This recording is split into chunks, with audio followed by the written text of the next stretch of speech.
Happy Halloween, everyone, and welcome to another episode of Rico'S Rants. I'm your host, Rico DiGiorgio. And co-host Stephanie Guth. Hey, I said she was going to be back, and she's back, whether I want her to or not. No, I'm happy she's back. So tonight we have the special episode that I was talking about doing, and I've been wanting to do this for a very long time. Truthfully, I want to do this with someone else, but he's reluctant of ever being on camera with me. But I'm overjoyed that I'm doing it with Stephanie here, because she's definitely my favorite co-host. Yay! To be fair, I haven't done it with many other people, but I'm definitely happy that I'm doing it with you. Thanks. Yeah, I so as we miss. yeah. The shades. First off, we got to talk about the shades. For once, I actually don't have a fucking migraine, but I'm wearing the shades to just look like I match with her because these are a new pair of glasses. My new prescription. Yeah, so she's wearing sunglasses, and I'm like, all right, well, I'll wear sunglasses too, just to prove what we look like without them. God, are we ugly? At least I think so. I couldn't see. My vision's all fucked. Okay. At least I can see it. We're fine. To give you a clue. Actually, fuck it. We're doing Halloween. Halloween on Halloween. I had this plan, and unfortunately, I had so many other horror movies that I wanted to do over the course of October for a whole horror fucking month. I was sick a lot of it. You and I were kind of stressed out for a bunch of reasons, and that sort of took up a lot of time. But mostly I was sick. It wasn't that I wasn't watching horror films. I was watching a lot of horror films. I just had no energy, and my main criticism is that, because I'm critical of myself because I know these things are very low budget because it's on a fucking phone, is the fact that if I'm not feeling good, or even feeling great, or let alone feeling good, then I'm not going to be as excited and as passionate of the movies that I love talking about. So I actually had to take and be like, I really want to do it, but I really shouldn't until I'm feeling better. Unless I have like someone to bounce off to. If I'm feeling like shit, I can bounce off of her. She can do a lot of the talking, and I can be like, yeah, it was good. Ow. But thankfully, I feel great. Yay! Unfortunately, we're both in pain. Regardless, she's got back pain. I've got shoulder pain. And knee pain. We're a mess. It takes two of us to make one human. That's what it is. Okay, so Halloween. And I'm doing this because I don't want to smoke a cigarette in her face. So this one is at least a little bit better. Halloween is one of my all-time favorite movies. It's a big part of my childhood. It's a big part of my friendship with my very close friend Michael, who that was the one I wanted to do this with because it would have been really perfect. But I think he's just camera shy. I don't know what it is. His whole thing is I don't know what to say. I'm like, we're talking about fucking Halloween. Who gives a shit? But this was a really awesome video for me to do with her because it's not that you're against horror films. You haven't seen a lot of them. True. I'm not too partial with gore though. Mm-hmm. I know too much of the science behind it, and I am a very empathetic person, so I'm not a gore fan, but I like suspense. Yes. So once because I always thought she was a chicken shit. I just thought she was afraid of horror films. So I didn't get that. So now once she explained, I'm like, oh fuck, Halloween would be perfect because she hadn't seen it. She doesn't know shit about it. It's an amazing film. It's a complete. It's a landmark staple in the horror genre. It's very minimal blood, not any gore at all. Nope. And it's full of suspense. It is one of the most suspenseful movies, let alone horror movies, ever. I can concur with that. That was a very suspenseful movie. I mean, I kept phrasing it throughout the night. I'm like, it is Jaws on land. Mm-hmm. You know, we'll talk about all those things. Bear in mind, spoilers. I may even spoil part of the sequels. I'm going to try and refrain from talking about too many sequels just on the off chance that I actually want to do a separate rant about a sequel. Because there's a new one coming out probably, I think, next year. So, First off, quick little setup of what Halloween is. Halloween is very simple story, and that's what makes it scary. Is the fact it is about a insane asylum lunatic escapee who returns back to his hometown and stalks babysitters. That's it. Except the brilliant premise is the fact it's on Halloween night. So he is dressed up in a Halloween costume that's not really... It's now an iconic Halloween costume, but at the time just seems weird. Like... Yeah, because it was just like overalls and a very blank mask. Yeah, it's a mechanic outfit and a fucking white mask. Like, what? I mean, it's creepy, but like, what are you supposed to be? Like, most Halloween things, oh, what are you guys dressed as? What are you dressed as? Yeah, and even in the film, they make it very poignant every time that we see trick-or-treaters. It's very easy to identify costumes. Right. Like they're witches or... Goblins or ghosts. Yeah. Yeah. So the fact that he would be, like, if I was in Haddonfield and I'm watching it, and I'm walking around, I'm trick-or-treating, or I'm with someone who's trick-or-treating, I'm seeing ghosts, goblins, and all that shit, kids dressed up as what, or teenagers dressed up as blah, blah, blah. If I saw a dude walk around in coveralls and a white William Shatner blank face, I'd be like, that is the creepiest fucking thing I've ever seen. And I would never take my eyes off him. So, on one hand, it works brilliantly that he can blend in. On the other hand, he would stick out like a sore thumb for me. Yeah, for me too. He just looking at him is very mechanical and very unnatural. Yeah. So it gives you that instant sense of unease, like, ooh, this is not right. And that's just the brilliance of Nick Castle. I mean, all he did was just walk, and it was such a distinct, awesome walk. It just worked so well. We're getting ahead of ourselves. Yeah. So, the lunatic that escapes is named Michael Myers, not to be confused with Mike Myers of Wayne's World and Austin Powers. Michael Myers terrified us. Mike Myers just... I can't say anything. I'll be sued. He's not exactly a nice guy. Comedy. He does comedy. He's very much into the different genre. I got it. Michael Myers butchers babysitters. Mike Myers butchers comedy. Sorry, don't sue me, please. I'm doing this on a cell phone. Have pity on me. This is like Wayne's World, right? So Michael Myers, the backstory. And what I really was grateful that she hadn't seen it or knew anything about it was at the beginning shot is a POV of someone sort of stalking a house. And he's looking through the window. I know what's going on. She doesn't. And it's the POV looking in on a young teenage woman and her boyfriend making it on the couch, goofing around, and going upstairs. And as they go upstairs to fool around... which did not last long for that poor guy. It happens. The POV goes to the back, opens the door, goes in the kitchen, pulls out a big fucking kitchen knife, and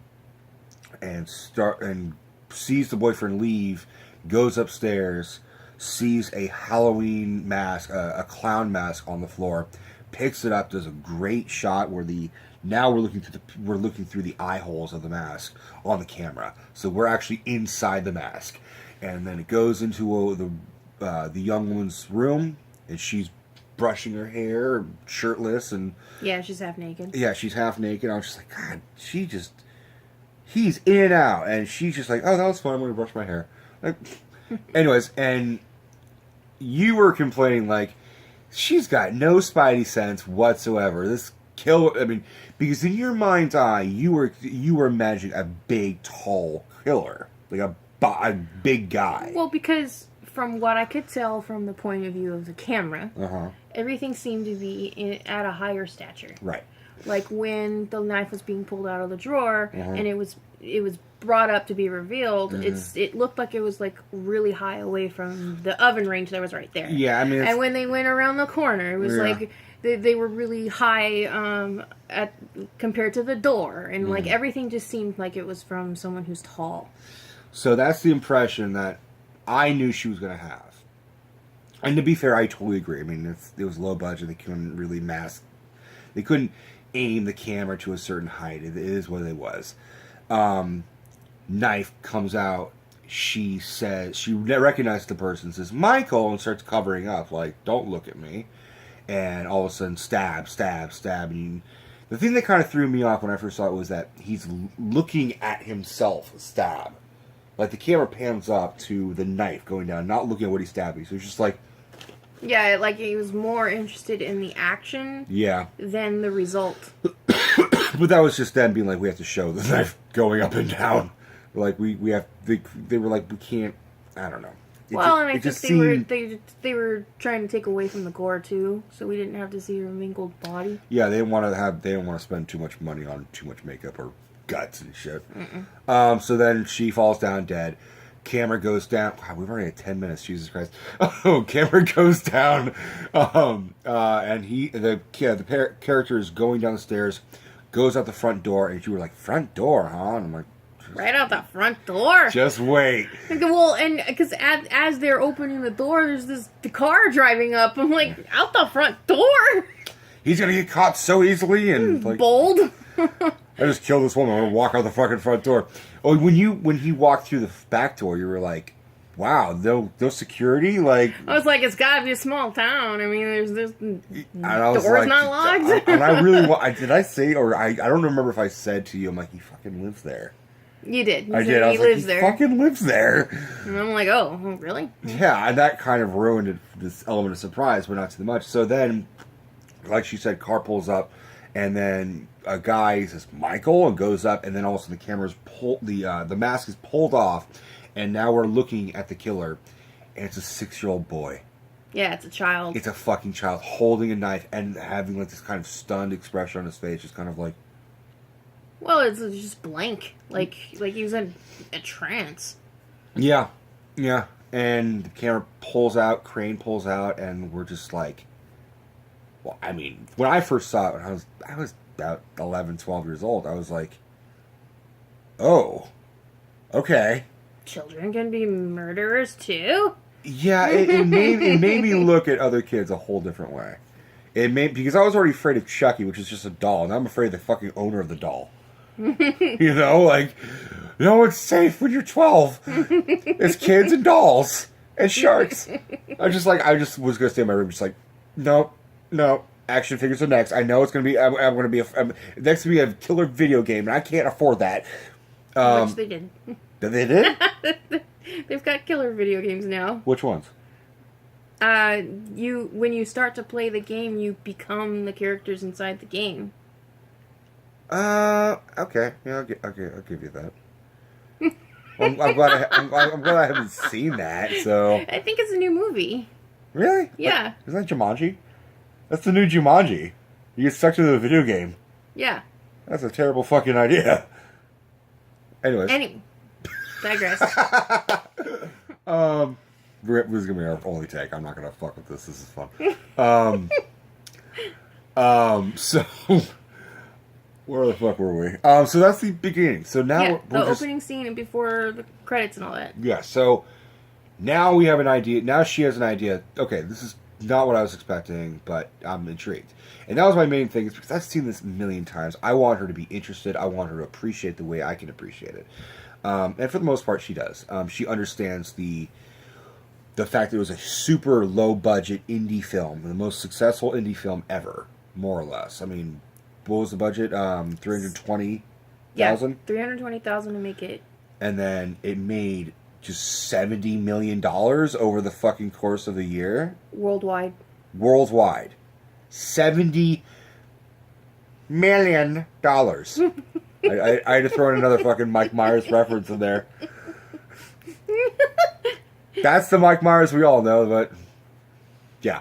So now, of course, the plot is the escapee fucking deranged guy, Michael Myers, escapes the hospital in the middle of a transfer from him being moved from his mental hospital to somewhere else. And he probably was like a court thing. Yeah, I think to see if he is eligible for release. It's a legal thing that they have to do. Yeah, and the doctor, who's his shrink, is played by the really fucking brilliant and perfect for this role and defined his role, Donald Pleasance. Really good, underrated British actor. Creepy looking. He was the first time we ever saw the James Bond villain Blofeld, it was his face, which also is another Mike Myers reference. I just fucking realized that I just made this connection. A guy who was the original Dr. Evil looking guy is chasing after a guy named Mike Myers. Wow. I think we just stumbled upon something. Holy shit. Who's doing deep cuts now? Michael Myers. Stab. Oh man, I'm actually in awe of myself. I didn't make that connection until just now. Fuck. Okay, so Dr. Loomis, Donald Pleasance, sees the Michael Myers escape. He takes off in his fucking car, no less. Or his nurse's car. Drives off.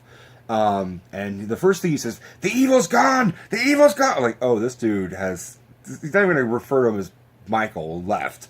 In the car, he didn't even refer to him as a person. He said it. He's like, it's not a man. Jesus Christ. So this guy... has a serious prejudice against Michael. Or all things Dr. Evil Austin Powers related. He tells the nurse, oh, behave.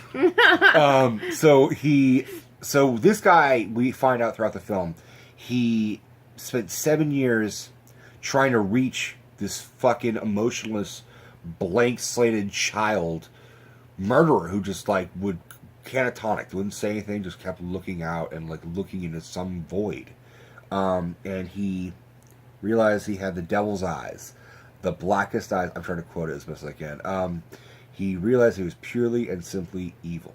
So he spent 7 years trying to reach him, and then another 8 keeping him locked up. Because he's like, I realized this kid was fucked up. I'm paraphrasing now. Yeah, I mean, he's just unreachable, has no empathy whatsoever. No, he is evil incarnate. That's how he labels him.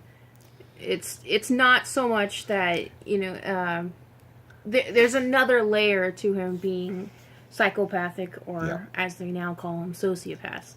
Which I don't agree with that at all. It's not just that they have no social connection. This guy thirsts for the kill. The evil part of it. It's not just, that thing's dead and that thing's not, and they're the same. Mm-hmm. To him, it's like...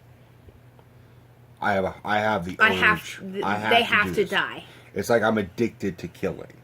Yeah. But one thing I want to point out to you, especially, Mike, he has a sense of humor. He knows what he's doing. Michael Myers loves fucking with them. And not in a jokey, playful way like Pennywise or Freddy Krueger. But he knows that when he staged that whole arena, or that whole room, for fucking Jamie Lee Curtis to walk around and freak out and everything. Like, putting the fucking tombstone of his sister above that woman's bed, like... He knows what he's doing. So yeah, I thought... Okay. So, he likes to do things where you think he's one person, but he's not, as with the other characters. Mm-hmm. Like, when he dressed up as a ghost. Right. So that one of the babysitters would be comfortable with him being around. Uh-huh.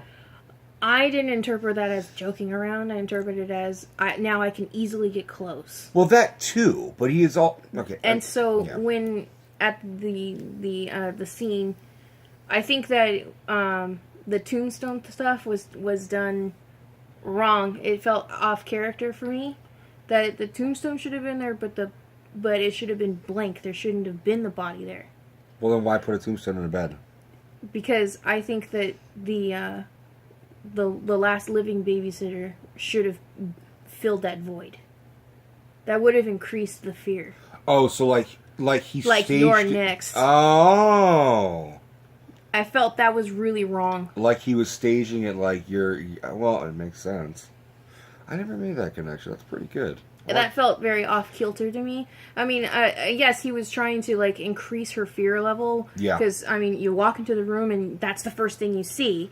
And then she turns and she backs up because, I mean, that's a normal reaction to seeing your best friend dead. With a tombstone, no less. And then she backs up and someone else is dead. And then she backs up again and someone else is dead. But the door remember, like, when she goes to the third person, it's her friend who got strangled.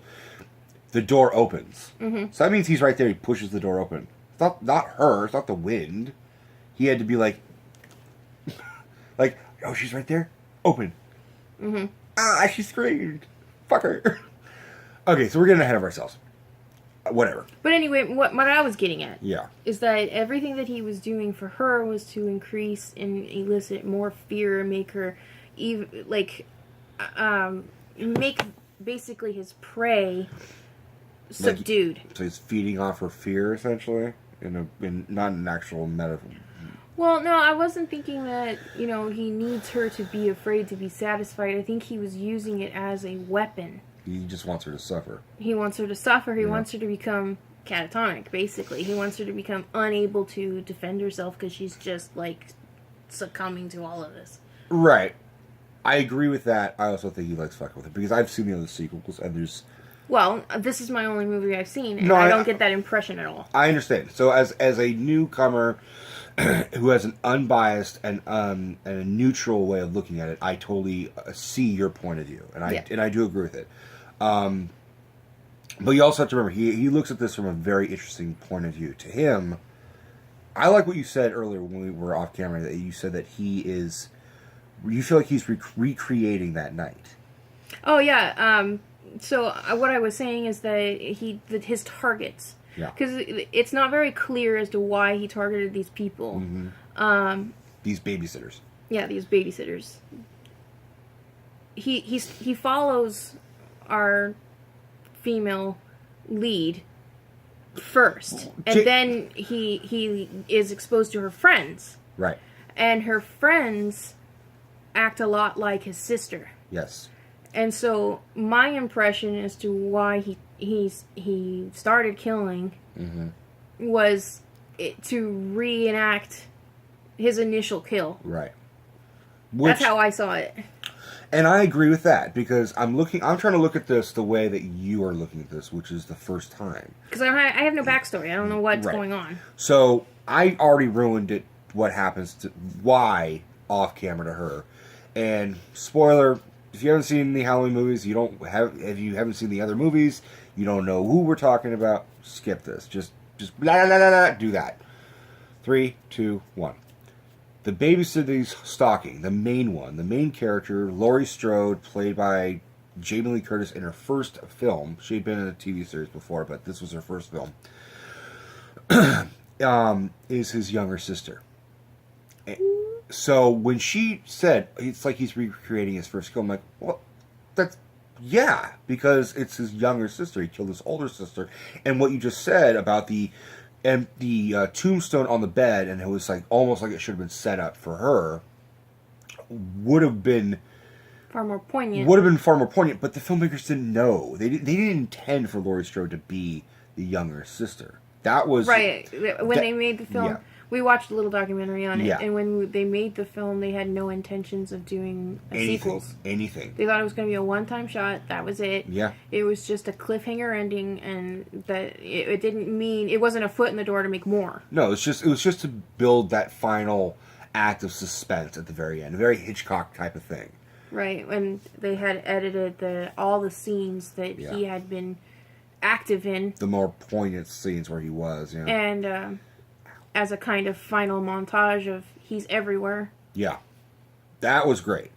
So they didn't intend to, but they're not that stupid. They could have known in the back of them they're going to probably make a sequel. But no, I mean they made a film on $300,000. I mean, come on. No, they were grateful for a job, but they're also thinking of their next job if they can get it. They're grateful for anything, but I mean it goes both ways. So when they were said, okay, they're going to have to make a sequel, we might as well fill it in and hastily write. I mean, John Carpenter, I love what he said. He said, "What got me through Halloween 2? Budweiser. Yep. A 6-pack a night." A night. And he said, "What the fuck am I doing? Why I'm remaking the same movie, just not as good." So for Halloween 2, he had to come up with something fresh and make her. I mean, they didn't even mention that in the documentary. I ruined that for you, but like, she's the younger sister. So you can kind of tell they were like scrambling and trying frequently to like make it more poignant, because why would Michael Myers continue target to her in the first place? Because she's nothing like his older sister, his first target. I mean, he's a complete anomaly. Well, I think that's why, because I mean, in a weird way, they sort of predicted the fact that she was his sister, because he has obviously attracted her in some weird way. Mm-hmm. So he has this weird kinship. Because he was stalking her. He was like hardcore stalking her. He was stalking the other ones, but he was really stalking her the most. Like, he did not leave her alone. And it's because he realizes in some weird way that he and her are related. He somehow knows that. I've heard of cases where, like, mothers who gave their kids up for adoption have like sensed their kid is nearby, like seen a little kid playing at the park and been like, "That's my son. I know that's my son." In a weird way, it's like they predicted it. Like, he must have been like, "Oh, these 3 babysitters, I have the urge to kill, but this one in particular, I'm something about her." Well, if I can go throw a little anthropology in here. Mm-hmm. We're against that. No, go ahead. We're attracted to things that are like us. Mm-hmm. And until there's the social stigma, the social stigma of you can't date your first cousin. You can't, marry your brother because it's incest. But if you don't know that they're your family, you will be attracted to them. It is a thing. Okay. Is that part of the whole Oedipus complex as well? Mm-hmm. Okay. I don't think he wanted to marry her. I think he wanted to kill her, but... I mean... I know what you're saying. He has some sort of attraction, and unbeknownst to him, or maybe he did know... I think he knew. I think he established later in the sequels that he already knew or something, but I don't know. Because she would have been... If the timeline is right, he would have been 21, she's 17, so he's 4 years older than her. So she would have been 4 when he was 6. No, he would have been... She would have been 2. She would have been 2. So she would have been a toddler, which means, why the fuck wasn't she at the house? Or she was in the house. She was probably just upstairs in the crib because it was late at night. Yeah, it was late at night. It was Halloween. She wasn't with the parents, or at least we didn't see. She might be in the car. It would have made sense why the sister was home. Well, she was supposed to be babysitting him. Yeah, he's around somewhere. Yeah, she wasn't very good at it. But she was babysitting him. She's like, we took him out trick-or-treating. She's like, oh, he should be back home soon. Yeah, fuck, I would have killed her too. She's a useless babysitter. So, yeah, there's this whole mythology now about why he wants to kill his sister. And I really don't want to get into it, but they explain it in sequels. It's kind of convoluted. And, as a first-time viewer, I was very confused as to why he would choose her as a target. Yeah. Why he was stalking her in the first place. Because, I watch Criminal Minds. She doesn't fit the profile. Like, she does not fit his profile. But does that make it even scarier that he is not fitting a pattern? No. No, it just makes you more confused. I was very confused. When I told you that she was his sister, that it filled that void. It made sense immediately. It made sense. So, but was that a shocker? Like, or you had no reaction. You had a reaction like Michael Myers. You were just. Well, it just checked the box because I was like, why? Oh, related? Cool. Okay. Like, that makes sense. But then they got ridiculous. Like, 4 or 5 is about him going after his niece, and then the 6th one is about him going after his, like, it's his because niece and it's her baby. You mentioned that it was because he has to kill his bloodline. Yeah, So, it has nothing to do with females or... No, they're secondary. He likes killing females. He likes killing males, too. Well, he does. Yeah. But it's really just again, I was really trying to avoid this, but, like, you find out in some of the sequels that there's, like, an underground druid fucking cult, and they worship something which basically channels and unleashes pure evil, the devil incarnate or something, into pure innocence. Like, Michael Myers was a pure innocent boy before that happened. They, like, somehow... Which is probably where his trance stemmed from. Yeah. Anyway, so it's all about him killing his bloodline, and then it gets ridiculous. Like, literally, I think the sixth one is him going after his grandniece. I have no idea. I know, but I'm thinking out loud because he goes after his niece in the fourth and fifth one. Let's get back to the movie. Yeah. Okay. So, we kind of went around about on the plot. We went Just so far away. Watch the movie for the plot. Let's talk about the people. Yeah, ignore the sequels. Ignore who's related to who. Fuck all that shit. Just go for this one movie because it's a scary fucking movie. Very suspenseful. What I really liked about it, and it kind of harkened to why I love Lawrence of Arabia, is that it was long shots. Long shots of things happening. I mean, it wasn't like how TV and films are today, where every 30 seconds it's cut, move, new face, new scene. It's very steady cam, yeah. It's like, ugh, God, I hate that so much. It's the polar opposite of Edgar Wright. Is like, and I like Edgar Wright's filmmaking because he does like the guy who did Shaun of the Dead and Hot Fuzz, really quick, fast-paced editing. But this is like it's shot in a film style that would bore you, but it works so well. Well, because of the pacing, builds the suspense, and the music fucking helps. Oh yeah, the dissonance in that music is just—it's just a simple ba ba ba ba ba ba ba ba ba. And then it quickens, and you made the observation that, like, I knew there was going to be a jump scare coming because the music kind of ruined it. But on some of them, not all of them. Not all of them, but the music still kind of gave you a warning. But it crept up that fear factor. So you're like, something's going to happen. I know something's going to happen, which makes me on edge. But it ruined the jump scare, which, admittedly, there's not many. But you're still tense, like. Something, and God, when the music picks up, oh my God, it's when it does double time. It's so fucking creepy. And like I said, when I saw this when I was a kid, Michael and I, Joe and because I made Joe watch. Actually, it's a really funny story. Like the first time I went over to Joe's house at his dad's house, somehow because I was 13, Michael and I were really obsessed with this movie and really obsessed with horror films in general, but Halloween was way up there. And for some reason, I was with Joe and his dad. I was at his dad's house, first time I was really meeting his dad, and we're talking about movies. And he asked me what kind of movies I like. I'm like, well, I like Halloween. And I think Bruce, Joe's dad, had seen Halloween, or he was just humoring me, or he had never seen it. He said, well, tell me all about it.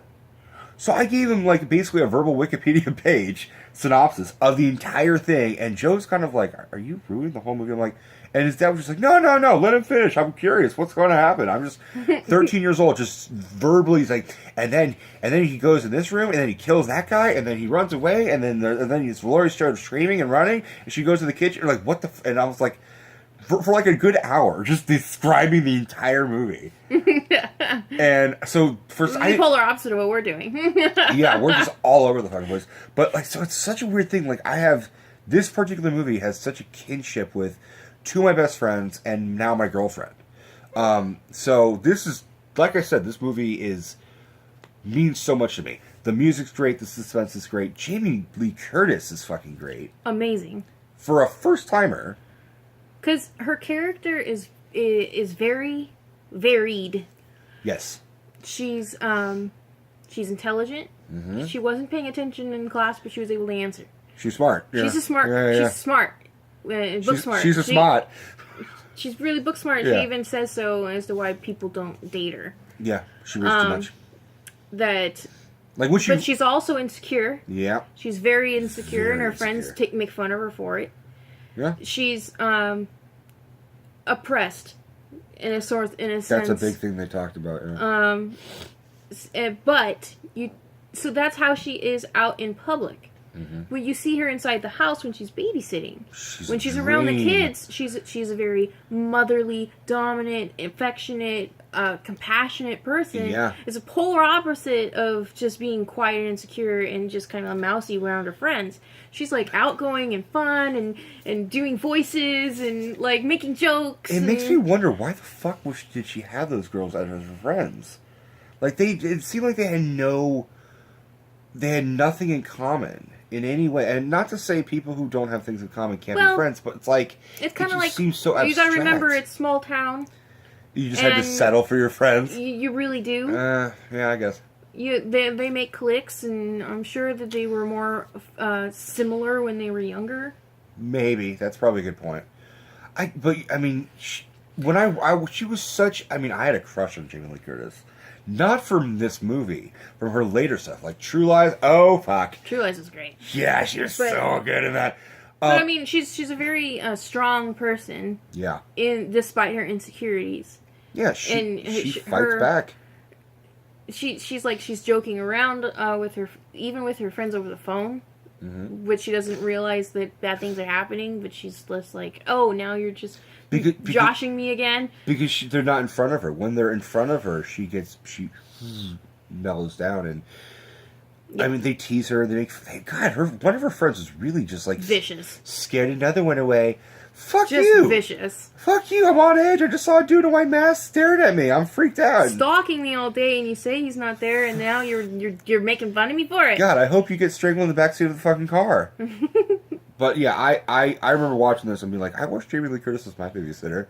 She seems so nice. She makes popcorn. She's creepy, and she's sitting there silently watching the movie, and the kid's like, "Tell me about the boogeyman." She's like, "After the movie." Like, that's my babysitter. Shut the fuck up. Let's talk about this later. Directing, John Carpenter. Look, admittedly, I've only seen Assault on Precinct 13 once. I was impressed with it, but it was one of his earlier films. This is a film that, out of all of the movies that I've seen John Carpenter direct, Ghost of Mars, The Thing, Escape from L.A., or Escape from New York. I don't remember if he did both of them, but he did one of them. Definitely did one. And those I've only seen once or twice each. Halloween is by far his greatest fucking achievement, and he looks at it like as the greatest thing I've ever done. But I'm looking at it as like I'm grateful for the checks I'm getting. Like, he doesn't want to be a part of it anymore, which is ironic because he's a part of the new one that's coming out, Halloween Returns, which Jamie Lee Curtis is coming back, Michael Myers is coming back, because of course it is, and John Carpenter is coming back as a producer and doing the music. So I'm intrigued by that, because now I can take you to see that. Now you can actually be like, okay, I'll see that. It's supposed to be more canon to the first films, right? The first two, because they are just ignored, which pisses me off, because the one of the few sequels I really loved, and it's number 7, Halloween H2O, is arguably one of the better ones, and it's because it's 20 years later. It's basically, in its own way, the truest sequel, ignoring 4, 5, 6, and even 2. It's just that night, and then 20 years later, get Dino away from your milk. We have milk out, and Dino's going after it. Dino, you want to be a part of the rant? Hi, buddy. Can you lay down? The night he came home. All right, Dino, lay down. So, just an amazing fucking film. I'm so glad that you saw it. I'm trying. Are we forgetting anything? Like, going over the characters. Well, I mean, okay. So we talked about Jamie Lee Curtis's character, yes. Laurie Strode. How she's such a. I mean, John Carpenter got it best. She's just a great character who does everything. Mm-hmm. She's funny. She's scared. Mm-hmm. She's. You could sense there's a romance in her, because she, despite being insecure, she wants to date. She's just afraid of. She's just too low self-worth. Right. Afraid of rejection. She's funny. Mm-hmm. And she's very funny. And she's a fucking. I mean, she is a fire, like, deep down inside of her. Like, she has the strong sense of protection. This is what I want to talk about. This movie spawned so much, and the most important thing it spawned is the final girl. And I was explaining this to her. The final girl, if you're a horror fan, you know all about this. If you're new to this, then education coming. The final girl is most, especially in the 70s and 80s and 90s, most horror films, especially slashers, usually 90% of the time, the final survivor is a woman, usually a young woman, usually a virgin. Jamie Lee Curtis was the original Scream Queen. That's what she's known as.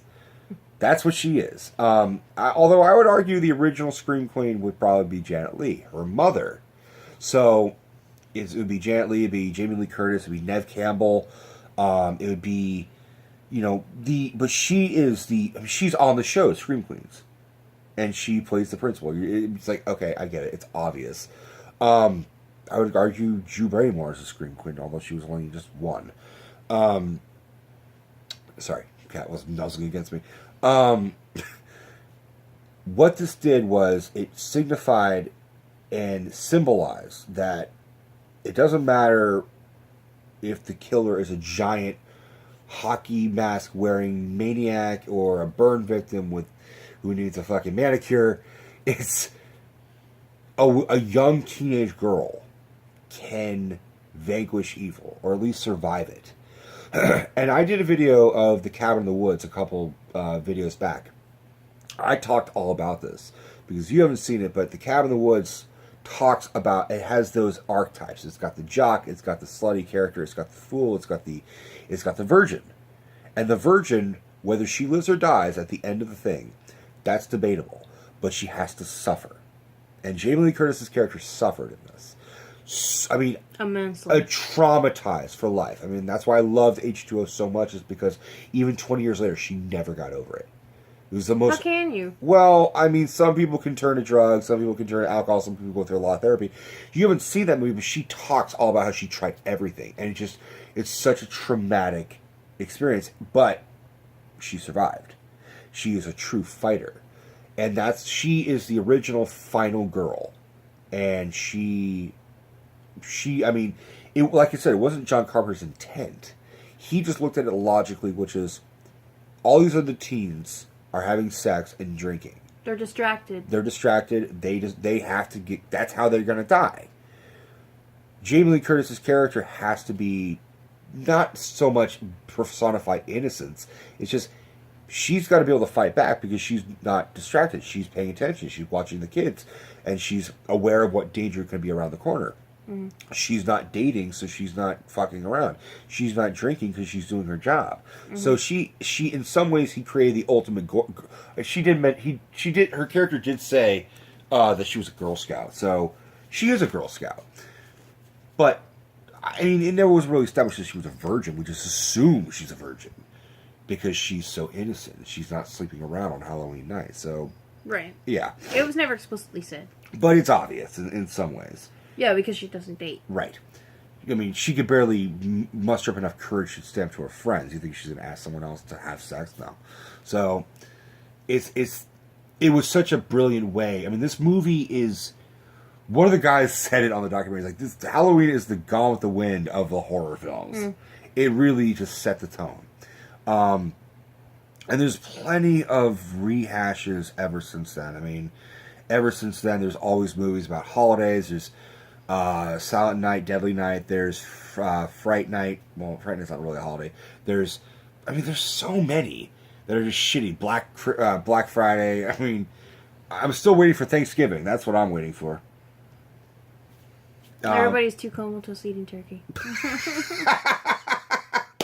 They're like, fuck, that's too much movement. That would be the easiest way, actually. It's just a killer goes in and the whole family's just like, oh, you're carving the turkey? Great! It's like, oh, too much turkey. Oh, he's coming at me with him a knife. Okay, fuck it, I'm dead. Oh, making room for pie? Slab. Ew. You thought about it. Yeah, that grossed me out. I know, I thought of something else, like stuffing the turkey. I'm just like, oh, you're stuffing the turkey? The killer just looks, sure. That's not a turkey. What are you doing? Oh, God. There's actually supposed to be a movie called Thanksgiving coming out. With Eli Roth. Anyways, when the fuck are you going to make that, Eli Roth? It's been like a decade. Let's do it. So this movie is... In many ways, I will label this a modern day fucking classic. It revitalized the horror genre. It revitalized how suspense in music can really make the movie much scarier. It has the same type of suspense like Jaws does for music. And I mean, like I said, there's other movies that came out after, like Friday the 13th and Nightmare on Elm Street, which employed suspenseful, eerie music to great effect. Friday the 13th is that's creepy. And Nightmare on Elm Street has its own, like, kind of, it has a nursery rhyme feel. It's like, 1, 2, Freddy's coming for you. Like, really creepy shit. So this movie made it important that even though it's a low budget, even though you have inexperienced directors and actors and you're just trying to make a fucking slasher film, it could change the whole fucking game, and it did.